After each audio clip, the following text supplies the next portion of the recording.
Good morning students. आज 24 अप्रैल 2020।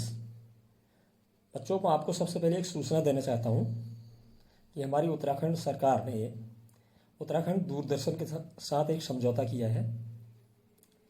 ये lockdown की वजह से जो शिक्षण प्रभावित हुआ है, इसके लिए उनने दूरदर्शन के माध्यम से कक्षा 9 से 12 तक शिक्षण कार्य करवाने के लिए एक समझौता किया हुआ है। तो बच्चों, आज से वह दूरदर्शन पर शुरू होना है।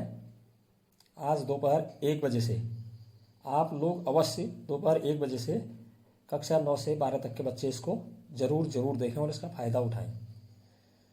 तो बच्चों, कल मैंने आप लोगों को रैखिक समीकरण युग्म को हल करने की 2 बीजगणितीय विधियां बताई थी, प्रतिस्थापन विधि और विलोपन विधि, और मैंने उदाहरण सहित किताब के प्रश्न लेकर के वो दोनों विधियां बताई थी स्टेप वाइज।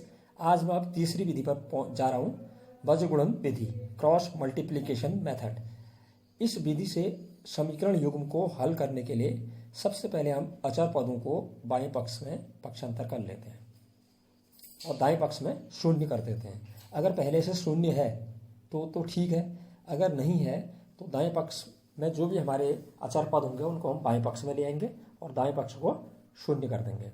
उसके पश्चात मैं जो नीचे बता रहा हूँ अभी आपको, उसके मतलब निम्नानुसार चरों तथा अचर को अंश में लेकर उनके गुणांकों तथा अचर पदों को हर में रख देते हैं। दोनों चर जो भी होंगे हमारे एक्स और वाई, उनको हम अंश में ले लेंगे और अचर पद में हम ऊपर अंश में 1 लेंगे, 1। ठीक है। उसके बाद उनके बीच में हम बराबर का चिन्ह लगा देंगे और उन सभी के हरों में फिर हम जैसे x के नीचे x के गुणांक नहीं लेंगे, y के गुणांक आएंगे पहले, फिर अचर पद आएंगे। फिर उसके बाद y के नीचे y के गुणांक नहीं आएंगे, पहले अचर पद आएंगे, फिर x के गुणांक आएंगे और अंत में 1 के नीचे अचर पद नहीं आएंगे, पहले x के गुणांक आएंगे, फिर y के गुणांक आएंगे। उसके पश्चात इनको हम बीजगुणन कर लेंगे और बीजगुणन करने के पश्चात हम उनको घटा देंगे। मैं अभी इस विधि को समझाने के लिए प्रश्नावली 3.5 का पहला प्रश्न का सेकंड खंड ले रहा हूँ और आप इसको देखना स्टेप वाइज और फिर स्वयं हल करने की कोशिश करना। किसी प्रश्न में अगर आपको दिक्कत आए तो आप समूह में उसे भेज देना।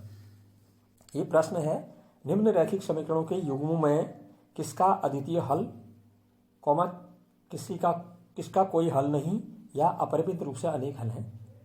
अद्वितीय हल अगर है तो उस स्थिति में बीजगुणन विधि से उसे हल कीजिए। ये सेकंड खंड मैंने इसलिए लिया है क्योंकि इसमें अचर पद दाईं ओर दिए हुए हैं। तो इसमें पहला जो हमें इसने इक्वेशन दी है वो 2x + y = 5 और दूसरी इक्वेशन 3x + 2y = 8। तो सबसे पहले हम क्या करेंगे, हम अचर पदों को बाएं पक्ष में ले आएंगे। 2x + y 5 को इधर ले आए, -5 = 0। ये पहली इक्वेशन आ गई। 3x + 2y 8 को इधर ले आए, -8 = 0। अब उसके बाद बच्चों यहाँ पर ये मैं पहले बता चुका हूँ कि इनका अद्वितीय हल है या कोई हल नहीं है या अपरिमित रूप से अनेक हल है। इसके लिए हम a1/a2, b1/b2, c1/c2 के मान निकालते हैं।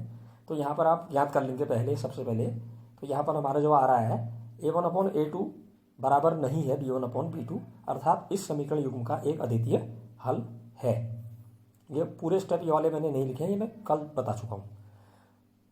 तो हमारी पहली इक्वेशन आ गई 2x + y -5 = 0 और दूसरी इक्वेशन 3x + 2y -8 = 0।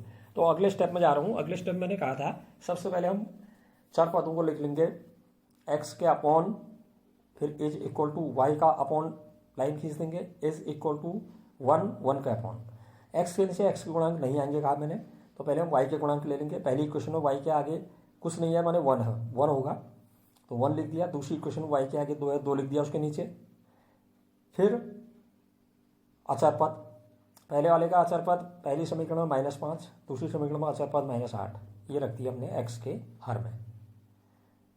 y के हर में y के गुणांक नहीं आएंगे, पहले अचर पद आ जाएंगे। जो x के हर में बाद में आए हैं वो यहाँ पहले y के हर में पहले आ जाएंगे। अचर पद पहले वाले में -5, दूसरे वाले में -8, उनको एक दूसरे के नीचे लिख दिया। उसके बाद y के नीचे x के गुणांक ले लिए। पहली इक्वेशन में x का गुणांक 2, दूसरी इक्वेशन में x का गुणांक 3 बराबर 1 लिया। 1 के अपॉन में अचर पद नहीं आएंगे, कहा मैंने।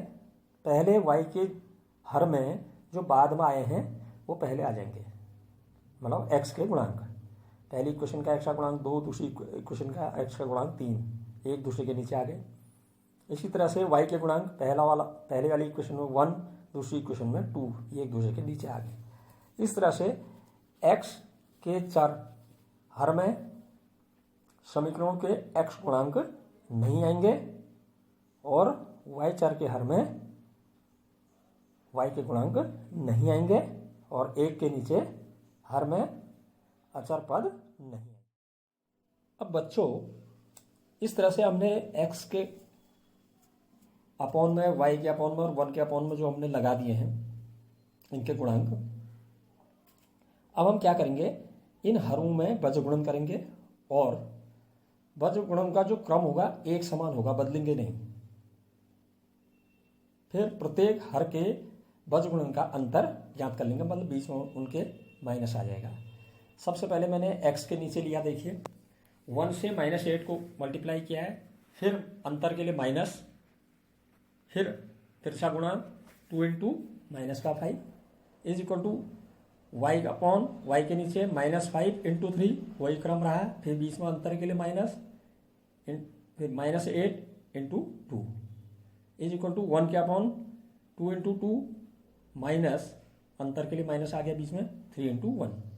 अब इसको सरल कर लेंगे, x upon -8 plus minus minus plus हो जाएगा, +10 is equal to y upon minus का 15, फिर माइनस माइनस प्लस का 16 is equal to 1 upon 4 minus 3। अब इसको और सरल कर लिया, x अपॉन 2 आ गया प्लस का 10 में से 8 माइनस हो गए is equal to y upon 16 में से 15 माइनस होकर 1 आ गया is equal to 1 upon 4 minus 3, 1 आ गया।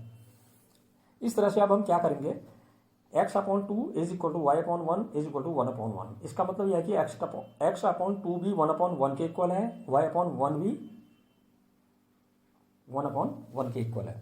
अलग अलग हम इनको रख देंगे। पहले हम x अपॉन 2 को 1 अपॉन 1 के इक्वल रखेंगे, फिर बज्रगुणन कर देंगे, x से 1 मल्टीप्लाई हुआ, x 1 जाओ, x is equal to 2 into 1, 2 1 जा 2, x इज इक्वल टू 2 आ गया आंसर, पहले चर का मान। इसी तरह से y अपॉन 1 को भी 1 अपॉन 1 के इक्वल रखेंगे, फिर हम यहाँ पर बज्रगुणन करेंगे, y into 1, y is equal to 1 into 1, 1। तो इस तरह से समीकरण युग्म का हल आ गया, x इज इक्वल टू 2 तथा y इज इक्वल टू 1। तो बच्चों, आज इस प्रश्नावली के अन्य प्रश्नों को आप हल करने की कोशिश कीजिए। अगर किसी प्रश्न में आपको दुविधा होती है या कहीं पर कोई स्टेप नहीं आता है तो आप मुझसे समूह में उस प्रश्न को शेयर कीजिए, मैं उसका हल आपको फिर भेजूंगा। तो बच्चों, मैं फिर से याद दिला रहा हूँ, 1 बजे से दूरदर्शन पर जो शिक्षण होना है उसको अवश्य देखिए।